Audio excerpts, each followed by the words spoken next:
जय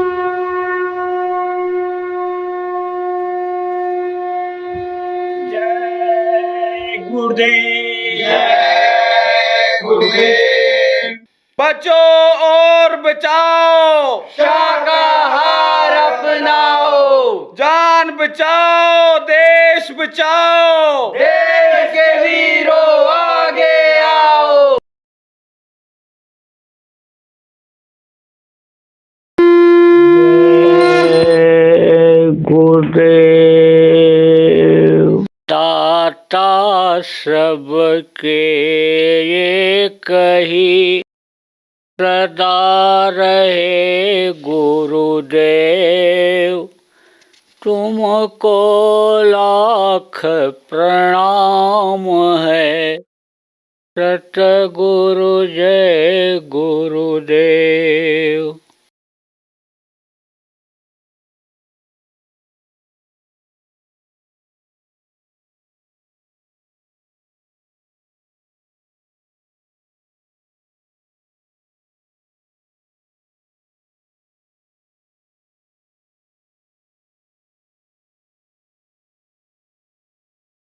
आप ये समझो कि बदलाव भी होता है।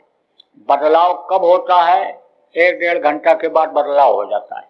कभी कभी दोनों नाकों से श्वास चलता है, उस समय भी भोजन नहीं ग्रहण करना चाहिए। दाहिना श्वास जब चले तब भोजन को खाना चाहिए, तब समझो कि पचाव अंदर शुरू हो जाएगा।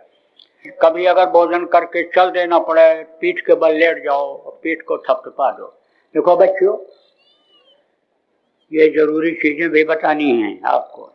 लड़के के मुंह से अगर दूध निकलने लग जाए तो भग करके डॉक्टर को दिखाना पड़ेगा। समय बेकार जाएगा कि नहीं जाएगा? और तरीका अगर आपको बता दिया जाए कि दूध ज्यादा पी लेता है तब मुंह से फेंकने लगता है, तो कंधे पर डाल लो और इसे धीरे धीरे धीरे धीरे थपथपा दो। दूध पिलाने के बाद लेटा दो। जब भी लेटाओ बच्चे को तो पीठ को थपथपा दो। भोजन खाने के बाद लेट जाओ, इसे पीठ को दबवा दो, तो भोजन का पचाव आपका भी शुरू हो जाएगा। बच्चे के भी ऐसा थपथपी मार दो तो पचाव दूध का शुरू हो जाता है, पच जाता है। तो आपको समझने की जरूरत है कि थोड़ी देर के लिए बदलाव होता है श्वासों का, तो दाहिने नाक काटता भोजन खाना चाहिए। अब श्वास से ही ये शरीर चलता है। श्वास से कैसे चलता है? प्राण क्या है? ये भी हवा ही है। कई तरह के प्राण हैं, 5 प्रकार के प्राण नीचे की तरफ रहते हैं, 5 प्रकार के प्राण ऊपर की तरफ हैं।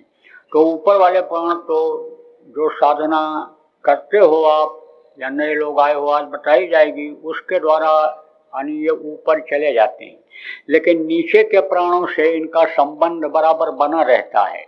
इसीलिए जीवात्मा निकल जाती है तो उसका भी संबंध शरीर से बना रहता है। नहीं तो शरीर से निकलने के बाद उसका मोह खत्म हो जाता है। ऊपरी लोकों में जाने के बाद तो वहाँ आनंद आनंद है, और यहाँ पर आने के बाद बंधन में ये फंस जाती है। वहाँ तो स्वतंत्र रूप से घूमती है, यानी बहुत बड़ा लोक है।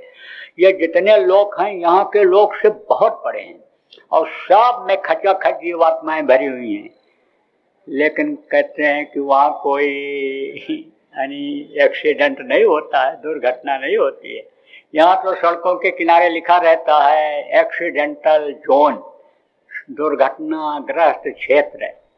यहाँ की दुर्घटनाएं भूत लोग भी करा देते हैं, वहाँ भूतों का नहीं चलता है, भूत जाने ही नहीं पाते हैं।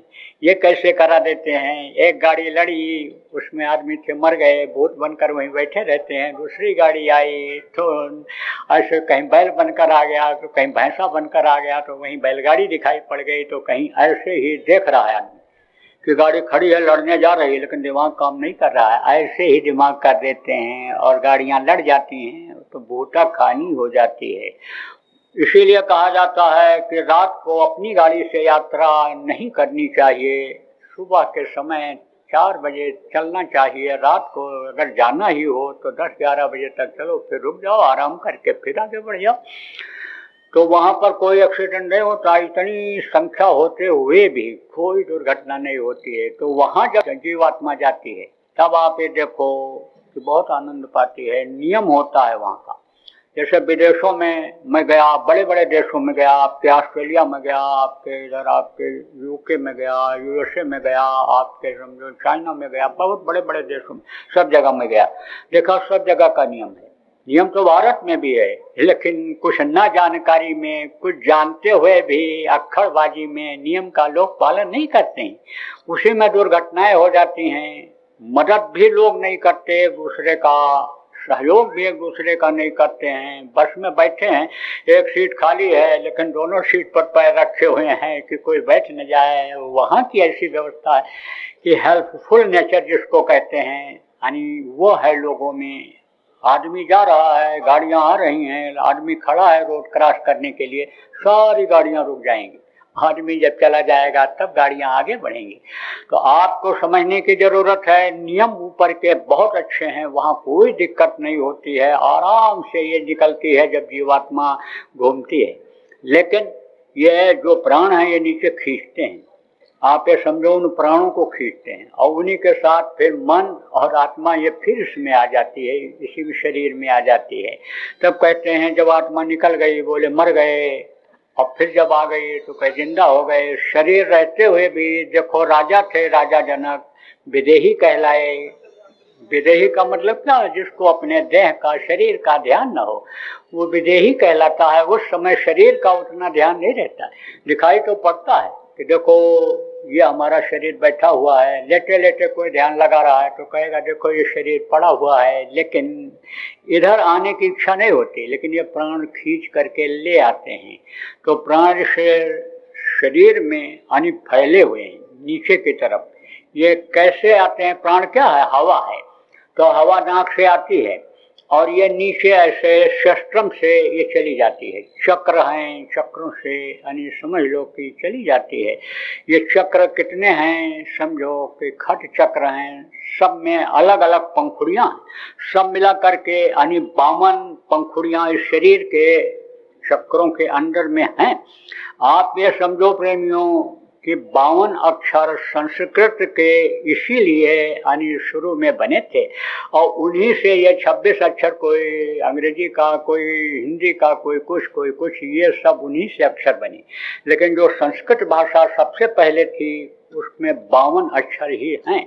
ये कमलों पर ही सब आधारित हैं। ये कमल जब तक ये शरीर चलता रहता है तब तक ये ऐसे किसी की कोई पंखुड़ी ऐसी है, किसी की ऐसे है, किसी की ऐसे है, लेकिन जब शरीर छूटता है तो ये सब नीचे हो जाते हैं, ये सब मुरझा जाते हैं एकदम से। जब ये शरीर को छोड़ने को होता है, प्राण जब निकलते हैं, प्राणों के यानी हवा के सहारे ही ये सब यानी पूरा शस्त्रम बना हुआ है।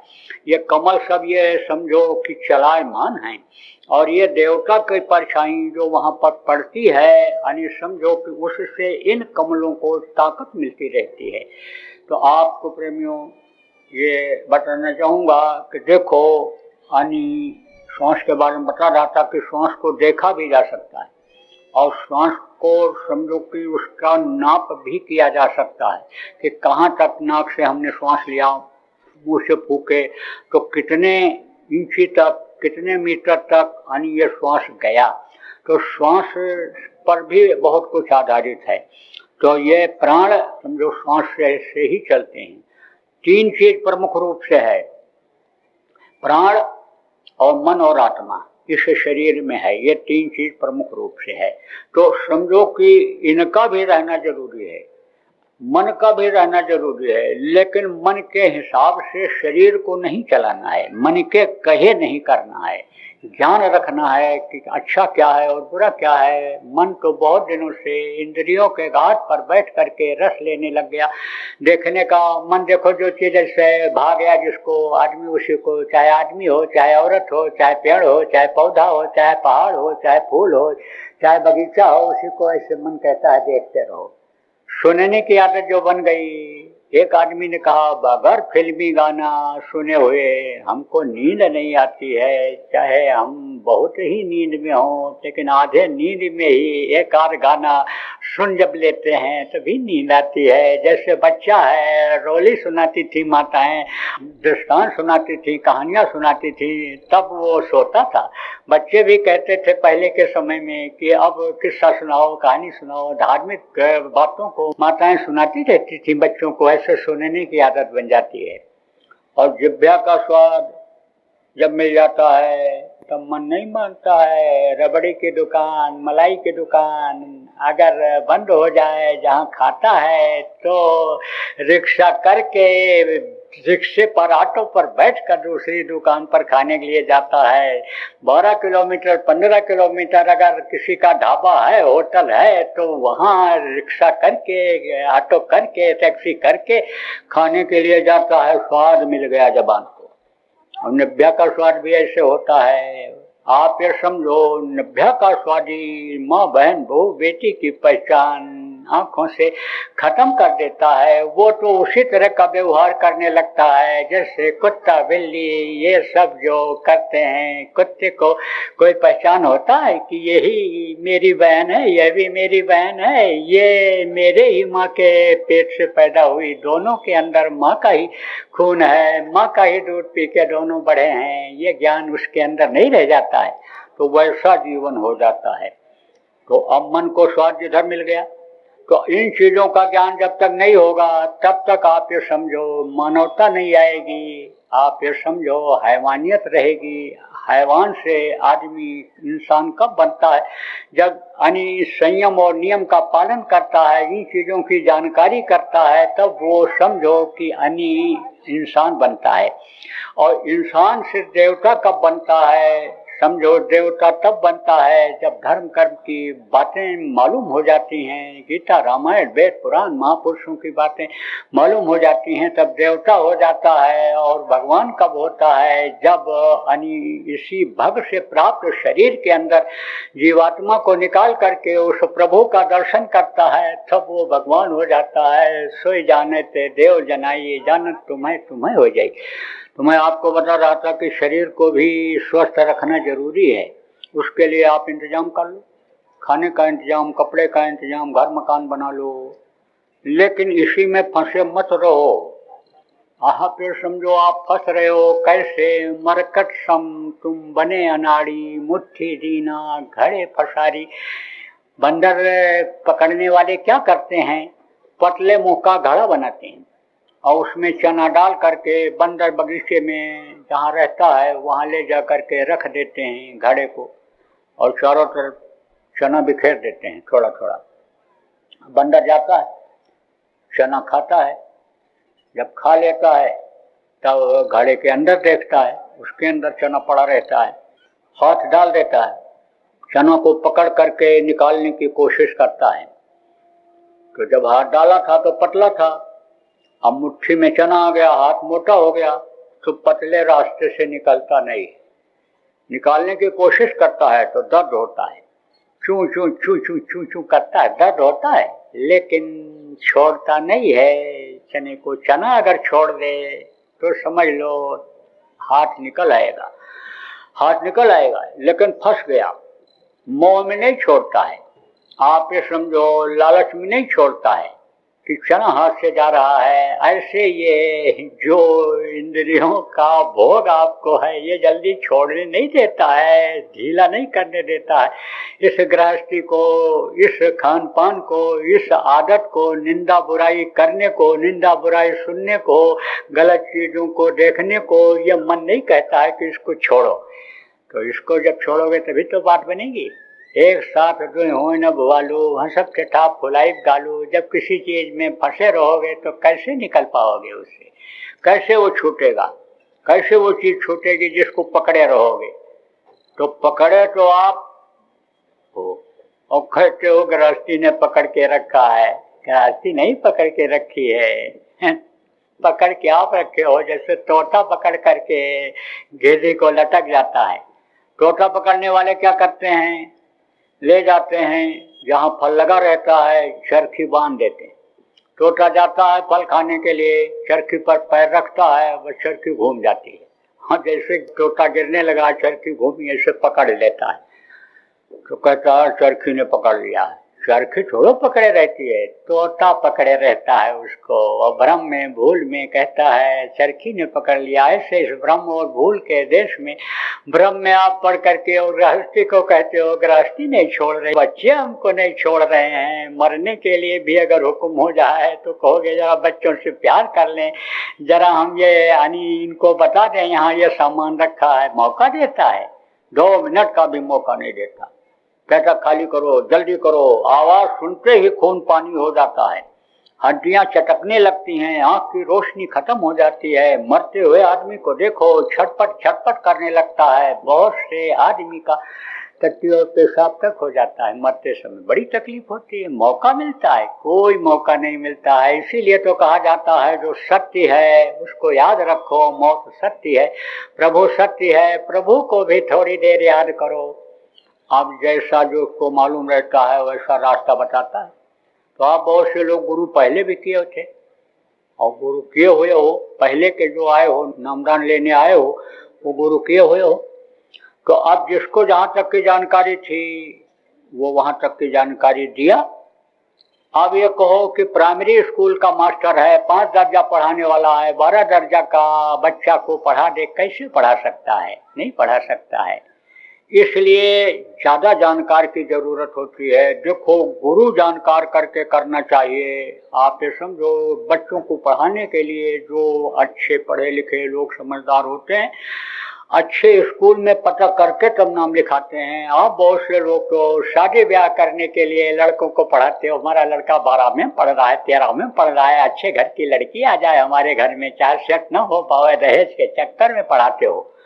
अरे मैं सही बात बताता हूँ, गलत बात नहीं बताता हूँ। इसमें ऐसे भी लोग हैं कि लड़का पढ़ लेगा, दहेज मिलेगा, लड़का पढ़ लेगा, अच्छे घर में शादी हो जाएगी, इसलिए पढ़ाते हो। दर्जा बदलता जाता है, मालूम कुछ नहीं हो पाता है, दरख्वास्त नहीं लिख सकता है और डिग्री लेकर के चला आता है, इससे से क्या फायदा। लेकिन जो समझदार होते हैं अच्छे स्कूल में पढ़ाते हैं। कहा मास्टर अच्छा होना चाहिए, रसोईया अच्छा होना चाहिए, ड्राइवर, डॉक्टर, वकील अच्छा ही करना चाहिए। ये सब जो हैं ये भविष्य के यानी समझो बनाने वाले होते हैं, जान के ये रक्षक होते हैं। और यह भी कहा गया कि रूहानी तरक्की के लिए, आध्यात्मिक विकास के लिए वक्त के गुरु की जरूरत होती है। कहा ना कि वक्त गुरु को खोज तेरे भले की करूं। वक्त के गुरु होते हैं।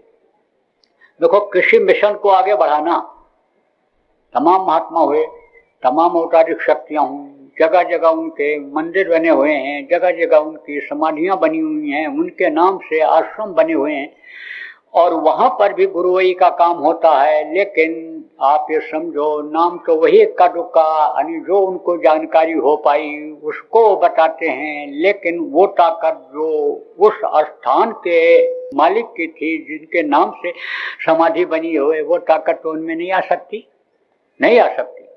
अब वहां पर अगर आप जाओगे, वहां पर अगर आप लोगे तो थोड़ी देर के लिए भाव के अनुसार आपको, भक्ति के अनुसार, सेवा के अनुसार फल तो मिलेगा।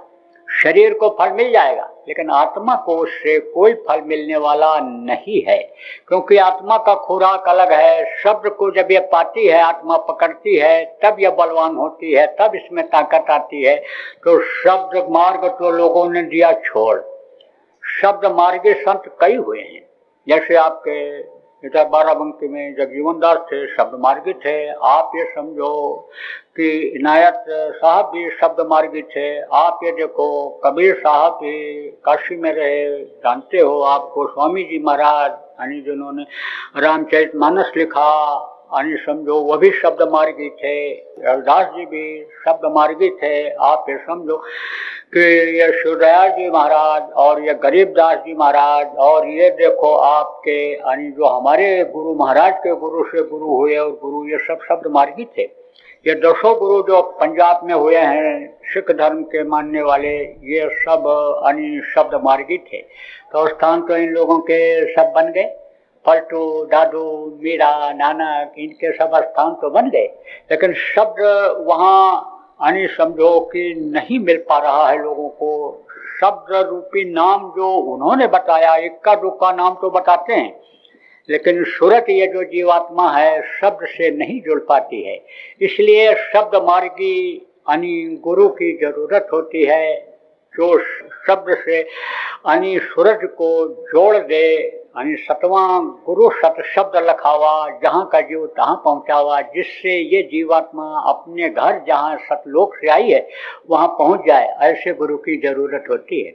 वक्त के गुरु की जरूरत होती है, वक्त के वैद्य की जरूरत होती है, वक्त के डॉक्टर की जरूरत होती है। आप ये समझो वक्त के मास्टर की जरूरत होती है। अब किसी को मास्टर साहब ने पढ़ा करके कलेक्टर बना दिया, डीएम एसपी जिसको कहते हो बना दिया। अब उनका लड़का ये कहे कि हम उन्हीं मास्टर साहब से पढ़ करके हम भी कलेक्टर कमिश्नर बनेंगे, कैसे बन सकता है? वो तो मर गए, चले गए, शरीर छोड़ गए। वो तो मृत्युलोक है। नियम है कि जो पेड़ फलता है, झड़ता है, जो आग जलती है बुझती है, जो पैदा होता है मरता है, उसको तो जाने जाना है। तो वो चला गया। अब उससे पढ़ करके कैसे डीएम एसपी बन सकता है? सोचो आप, कमिश्नर कैसे बन सकता है? उसको तो वक्त के मास्टर के पास जाना पड़ेगा। धनवंतरी बहुत बड़े वैद्य थे, नब्ज देखते ही बता देते थे। नाड़ी में कच्चा धागा बांध करके उनके हाथ में ऐसे दे दो तो बता देते थे कौन सा मर जाए और कौन सी दवा से ठीक होगा, कौन सी जड़ी बूटी का प्रयोग कैसे करोगे तो ये ठीक हो जाएगा। बहुत जानकारी थी उनको।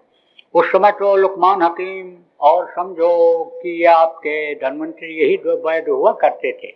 अब किसी को रोग हो गया, कहे हम धनवंतरी से इलाज कराएंगे ठीक होंगे, तो कैसे ठीक हो पाएगा? इसलिए समय के गुरु की प्रेमियों जरूरत होती है। और सच्चे गुरु, समर्थ गुरु जब मिल जाते हैं तो लोक भी बना देते हैं और परलोक भी बना देते हैं।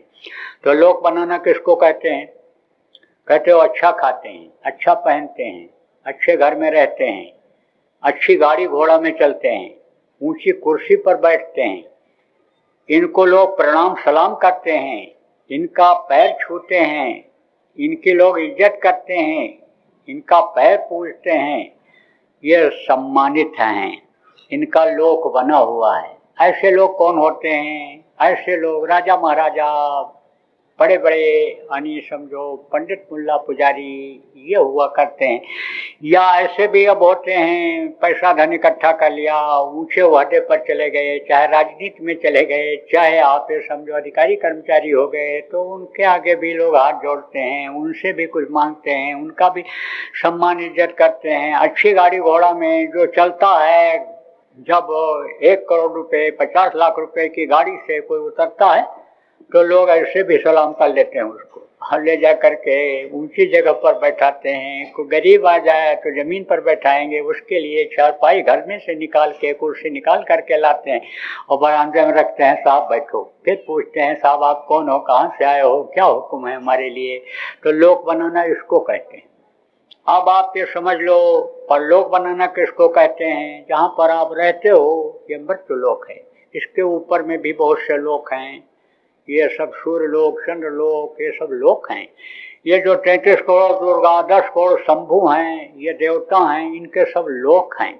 खचाखच सब जीवात्माएं भरी हुई हैं, बहुत बड़े बड़े लोक हैं इनके।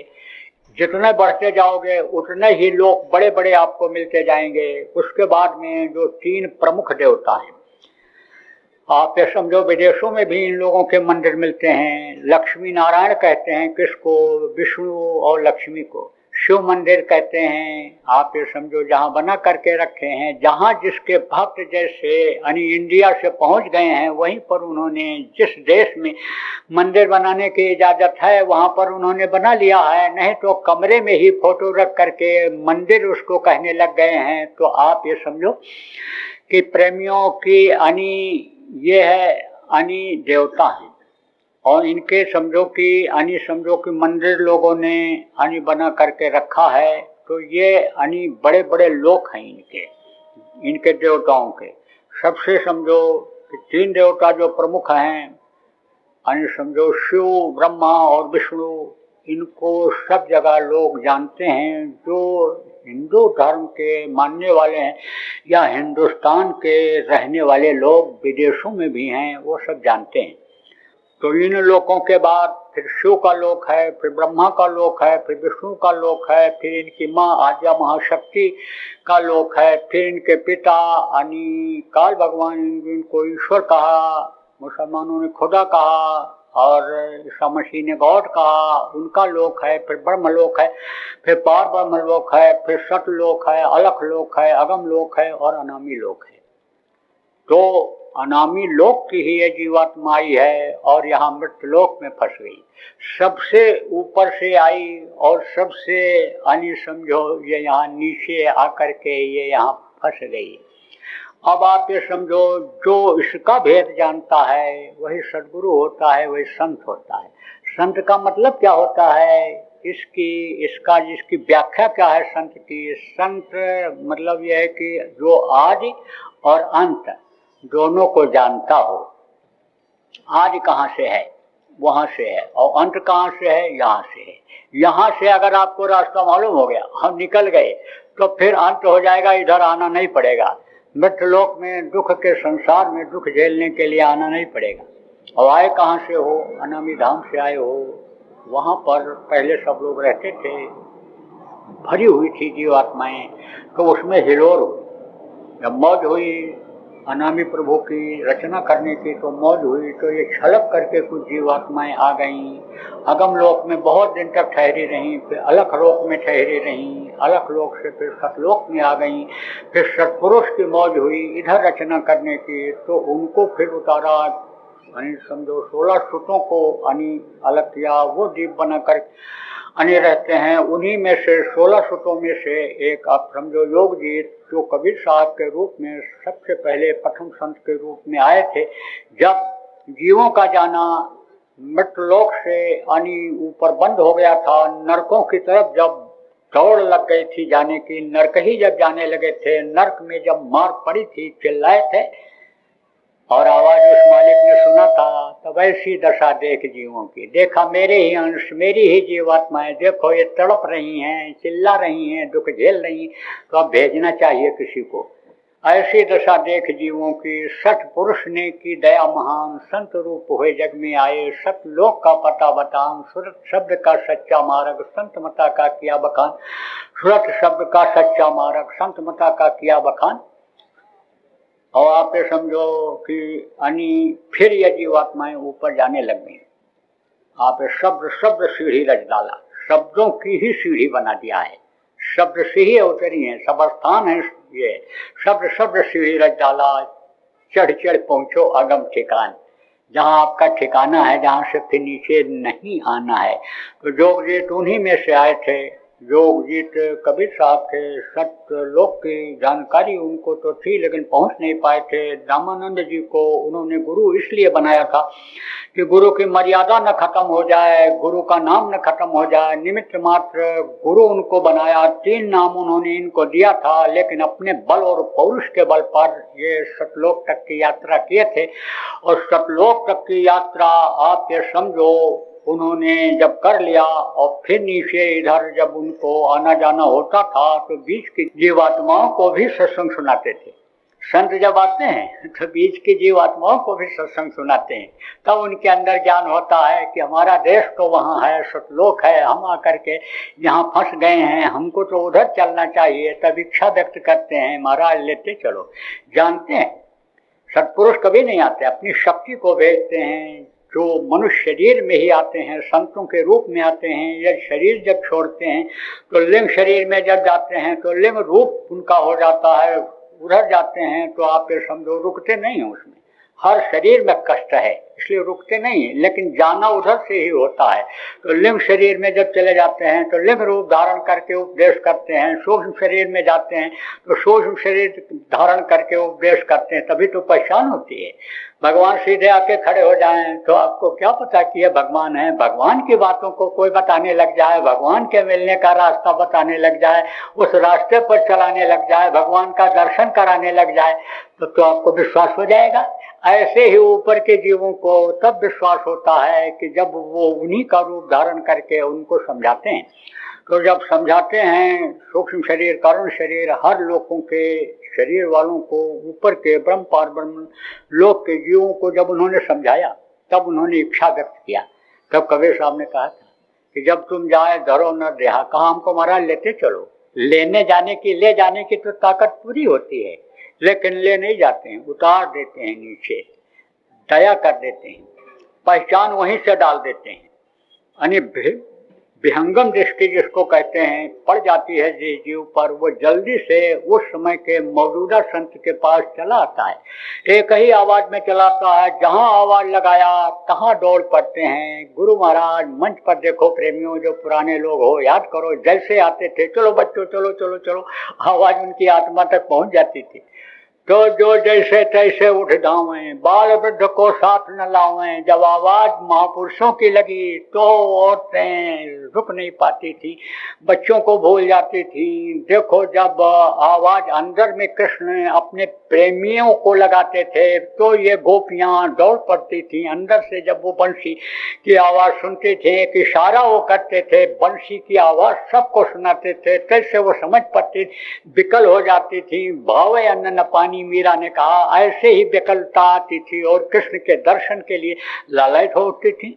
आपकी करिया और आपके वो जो अनी देवियां हुई हैं, गोस्वामी जी महाराज की अनी जो भक्त हुई हैं, नींद नहीं आती, रात को चल दिया, पति विश्वास अनी नहीं करते थे, इसलिए निकलने घर से नहीं देते थे, बंद करके रखते थे, लेकिन दौड़ पड़ती थी। ऐसी अनी समझो कि इच्छा जग जाती है। तो आप ये समझो प्रेमियों कि आवाज लगते ही वो जो संस्कारी आत्माएं होती हैं, जो वहां से उतारी जाती हैं, भेजी जाती हैं, वो पहुंच जाती हैं और फिर उनको रास्ता मिल जाता है, नामदान मिल जाता है, भजन करने लगते हो। कहा जब तुम जाए धरो न देहा, तब हम करी हैं सप्त स्नेहा। यानी तब शब्द यानी समझो कि स्नेही तुमको बनाएंगे, शब्द की पहचान कराएंगे तुमको, शब्द को पकड़ने का तुमको इच्छा वहां हम जगाएंगे मृत्यु लोक में, क्योंकि यहाँ तुम्हारे अंदर वो रास्ता नहीं है। अन्य लोकों में, देव लोकों में, सूर्य चंद्र लोकों में, ब्रह्म लोकों में वो रास्ता नहीं है कि जिससे ये सीधे वहां पहुंच सकें, ऐसा रास्ता उनमें नहीं है। तो उनको पुर छेड़े मृत्यु लोक में लाना पड़ता है। तो मृत्यु लोक में वो तमाम जीवात्माएं आई, कबीर साहब और ये पलटू नानक दादू, ये सब जो संत आए और जीवों को अपनाए।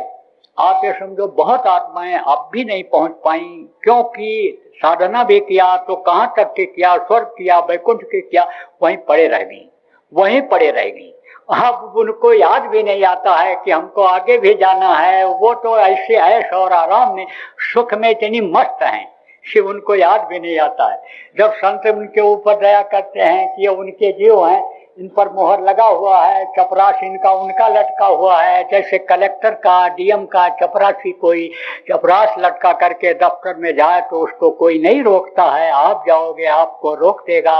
वकील साहब लोग टाई लगाए रहते हैं, कोट पहने रहते हैं, साहब के सामने जाने में कोई नहीं रोकता है। आप जाओ जज के सामने जाने नहीं देंगे। ऐसे जब मोहर लगी रहती है तब वो समझो कि उनको कहते हैं कि तुम याद करो अपने घर को। तब वो कहते हैं महाराज तब दया करो, फिर नीचे उतार देते हैं, यहाँ उतार देते हैं।